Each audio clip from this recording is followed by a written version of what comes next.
That's it. Hello class. This morning, my name is Richmond, and this morning we're going to talk about graphics cards. First off, can anyone tell me what is a GPU? It's a processor specifically for video and graphics. Pretty much, yes. GPU, or a graphics processing unit, and its most basic definition is simply a specialized circuit designed to output from a display without as much strain on the CPU. The term GPU was popularized by NVIDIA in 1999 when they called the GeForce 256 the world's first GPU. ATI called them VPU, which stands for Visual Processing Unit. History of GPUs. In the 1970s, arcade systems had specialized chips that would composite the data together as the graphics were sent out to the display. Due to the RAM being used in the frame buffers on those being really expensive, Galaxy and arcade systems by Namco were able to do RGB colors, multicolored sprites. They had tile map backgrounds. Because of that, they were used by most of the popular games.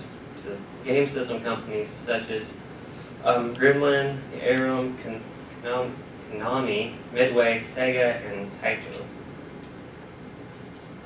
And later in PC, 1991, S3 Graphics introduced the S3 86C 911, which designers named after the Porsche 911 as an implication of the performance increase that it promised. It sped up 2D performance and handled most of the graphics that the GUI had on the screen and kept away from the CPU. It had a lot of imitators. So by 1995, almost all PC hardware manufacturers added 2D acceleration support to their cards. Microsoft worked very closely with most of the hardware manufacturers to include support for this in Windows with DirectX and Direct3D and whatnot. And throughout the 1990s, 2D GUI acceleration expanded, got better. In the 2000s, NVIDIA was the first to produce a chip that could do programmable shading. It was used in the original Xbox that competed with the PlayStation 2 that had a custom vector DSP that handled vertex processing. In 2002, ATI made the first Direct3D 9.0 accelerated chip. When NVIDIA came out with the 8 series, it had a lot of generic processors that used to handle parallel tasks. It had hundreds of cores underneath the one specialized chip that all worked together that would do the programmable shading and parallelism. Some research-specific tasks and APIs such as OpenCL started using the parallel functions to better use the performance of GPUs that have mathematical tasks. It's called general purpose GPU. Because they have so many cores, they could, under certain APIs, the GPUs can do loads of mathematical situations. Folding at home, which is where they use your hardware to do research on strings of DNA. Science uses them to learn about the universe and some other stuff like that. Blades of Grass uses this to know how they should flow, other things like that. CUDA by NVIDIA was the first widely adopted for the GPU computing, as it showed a use for all the cores. In the picture, all those green little squares you see are cores under the same die. Now we're up to thousands inside of a mobile chip. And then, of course, present. GPUs have become more powerful and more energy efficient with each passing generation. NVIDIA 10 series, which came out earlier this year, codenamed Pascal, with up to 12 gigs of GDDR5X memory and are made using TSMC 16nm manufacturing process.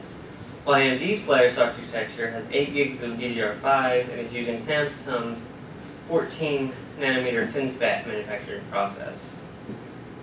And then up top it shows AMD's die size from 2005 to 2016. And then on the bottom it's NVIDIA's architecture changes from CUDA coming out in 2008 and what they've added with every passing generation every couple of years. And here's the history of GPUs.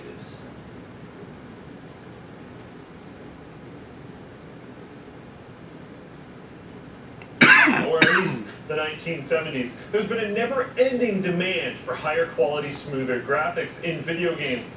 But the very earliest GPUs in game consoles weren't really GPUs at all. Instead of being general-purpose microprocessors that we see in modern graphics cards, earlier video controllers were more or less hard-coded to only output specific visuals for whatever video game it was a part of.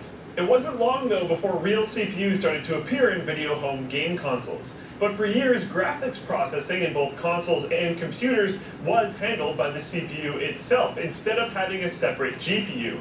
It wasn't until the mid-1980s that the modern concept of a discrete GPU started to take shape, including the Commodore Amiga's graphics subsystem that offloaded video tasks from the CPU, and Texas Instruments rolling out the very uncreatively named TMS34010 in 1986, which was among the first of microprocessors specifically designed to render graphics on its own.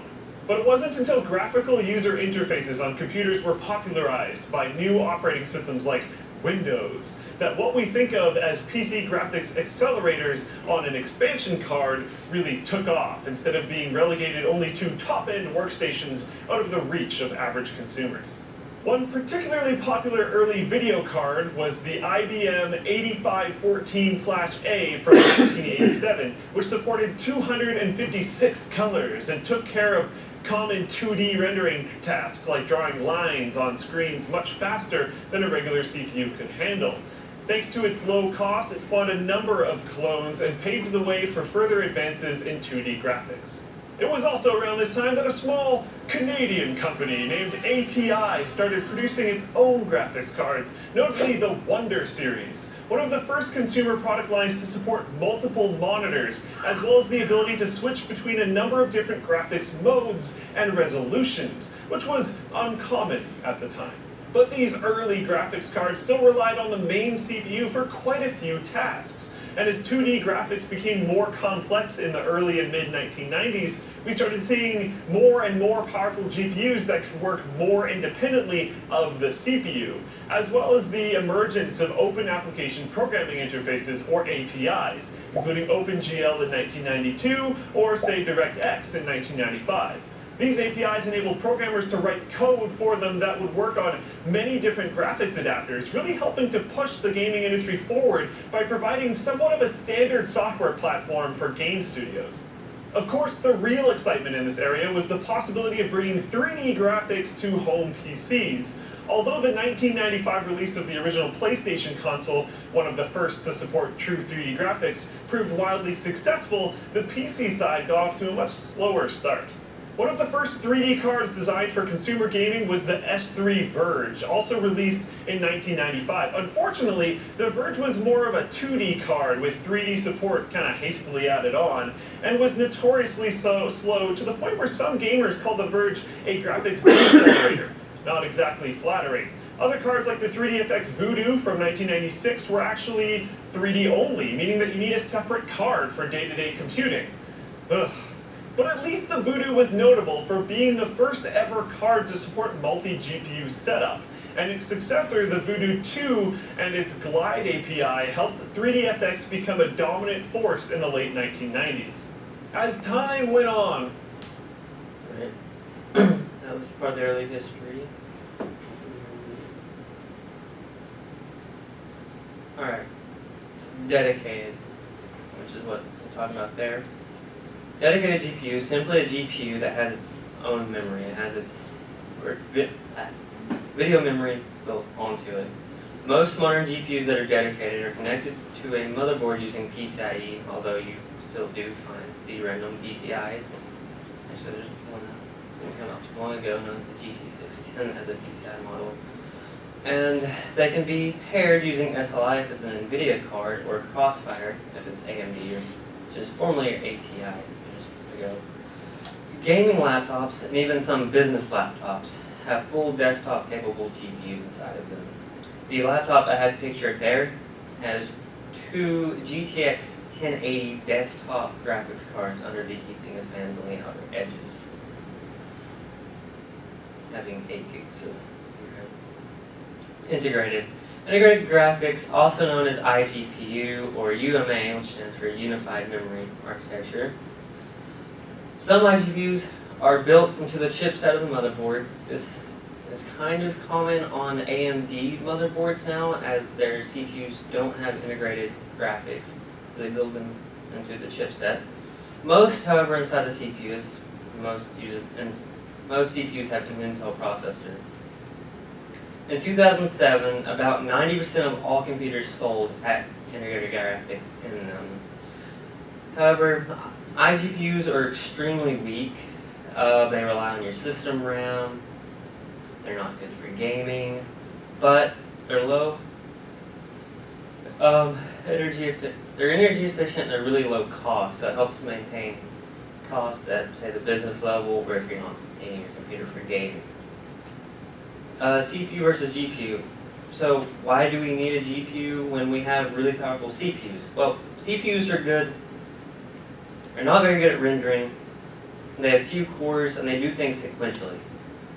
GPUs, however, have hundreds or thousands of cores and do things in parallel. And your CPU power is much better spent at managing your applications, working on threads, doing your system processes, basically anything but your video. It's not good at that.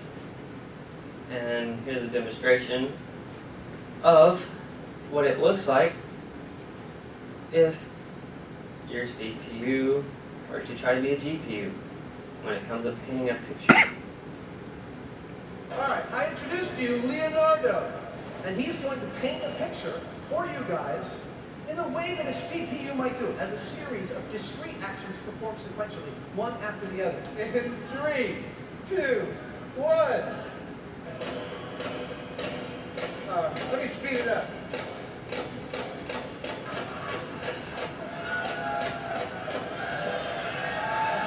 CPU would do it sequentially like that.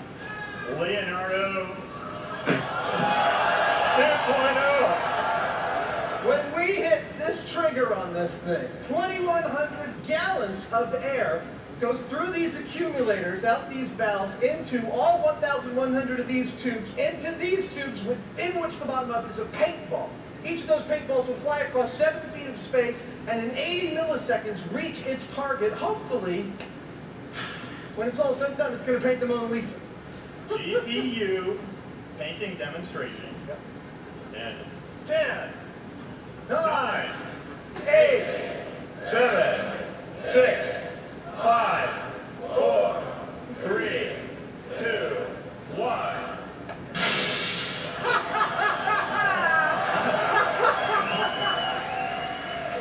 Ladies and gentlemen, science class is now over. Thank you. This is to demonstrate how a GPU works all together using hundreds of thousands of cores in parallel to work, while a CPU uses, well, one at a time to paint it. So, graphics card, specialized for this purpose, and it works really well for that. And that concludes my presentation.